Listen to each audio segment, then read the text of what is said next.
ఈరోజు రాప్తాడు నియోజకవర్గం ఆత్మకూరు మండలం బి యాలేరు గ్రామంలో తోపుదుర్తి చంద్రశేఖర్ రెడ్డి అలియాస్ తోపుదుర్తి చందు అలాగే టిఎన్ఎస్ఎఫ్ నాయకుడు బండి పరశురాం మధ్య తీవ్ర వాగ్వాదం జరిగింది. ఒక భూమి విషయంలో 3 ఎకరాల 23 సెంట్లు గత వైసీపీ ప్రభుత్వంలో డ్రైవరు నాగేంద్ర పేరుతో 3 ఎకరాల 23 సెంట్లు అప్పట్లో ఆన్లైన్లో బండి పరశురాం వాళ్ళ తాతల ఆస్తి అంటది, వాళ్ళ చిన్నాన్న వాళ్ళ అన్నదమ్ముల ఆస్తి. ఈ విషయంలో తోపుదుర్తి చందు డ్రైవర్ పేరుతో రాపించడం, ఆన్లైన్లో నుంచి తీసేయించడం, తర్వాత కోర్టుకు వెళ్ళడం, కోర్టులో బండి పరశురాంకు అనుకూలంగా రావడం, తర్వాత హైకోర్టులో కూడా పరశురాం గెలిచారంట. ఆ తర్వాత ఇంకొక కోర్టుకు వేశారు, అది కూడా ఇప్పుడు కేసు పెండింగ్లో ఉంది. సో ఈ సందర్భంగా ఈరోజు మరి ఏం జరిగిందో ఏమో పూర్తి వివరాలు అయితే తెలియాల్సి ఉంది. బి యాలేరుకు వెళ్ళిన సందర్భంగా అక్కడ బండి పరశురాం ఆయన కారు దగ్గరికి వెళ్ళడము, అక్కడ ఇద్దరి మధ్య మాటల యుద్ధం అయితే కొనసాగింది. తీవ్ర వాగ్వాదం జరిగింది. ఒకానొక దశలో ఇక కొట్టుకునే పరిస్థితి వరకు కూడా పోయారని మనకున్న సమాచారం. హుటాహుటిన పోలీసులకు సమాచారం అందడంతో దాదాపు 60-70 మంది పోలీస్ బెటాలియన్ కూడా బి యాలేరుకు వెళ్ళారు. డిఎస్పి కూడా వెళ్ళినట్లు మనకున్న సమాచారం. మొత్తం మీద ఆ సంఘటన అయితే తీవ్ర ఉద్రిక్తత పరిస్థితులు, పోలీసులు వెళ్ళి గట్టికి చర్యలు అయితే తీసుకున్నారు. ఎటువంటి సంఘటనలు అయితే జరగలేదు. కానీ మొత్తం మీద బండి పరశురాము తోపుదుర్తి చందు మధ్య ఏ విధంగా మాటల సంభాషణ జరిగిందో ఒకసారి చూడండి. మరి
అంటే ఏదైనా పెడతాను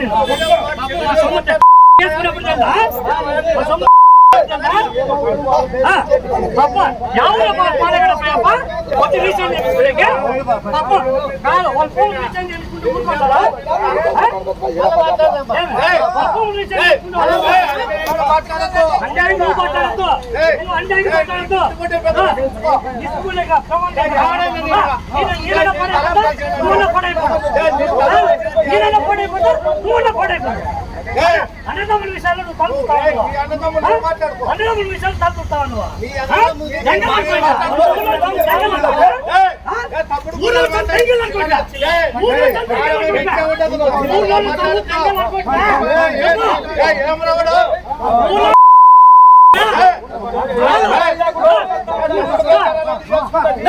ఇంకా 3 వెళ్తారా ఇంటి పేరు పెట్టుకో. ఇంకా 3 వెళ్తా ఇంటి పేరు పెట్టుకో. ఇంకా 3 కలుస్తా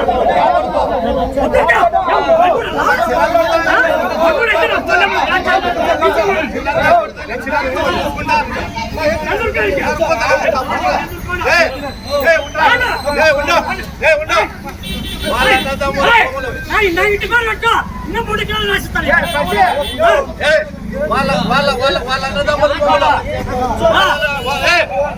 ఇంటి పేరు పెట్టుకుంటే ఇంకా 3 వాళ్ళ ఇంట్లో సమస్యది, వాళ్ళ ఇంట్లో సమస్య రాజకీయం చేస్తున్నాడు, వాళ్ళ ఇంట్లో సమస్య రాజకీయం చేస్తున్నాడు, రాజకీయం చేస్తున్నాడు.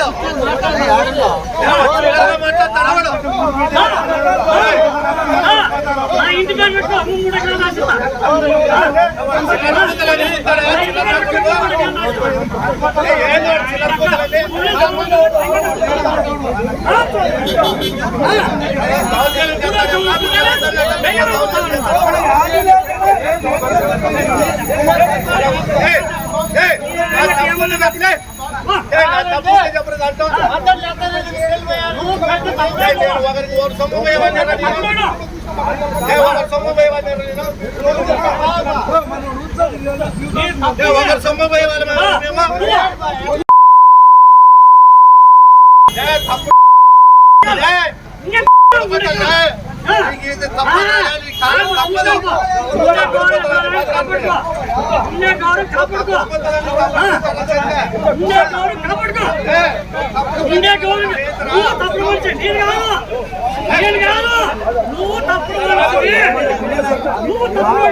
అవును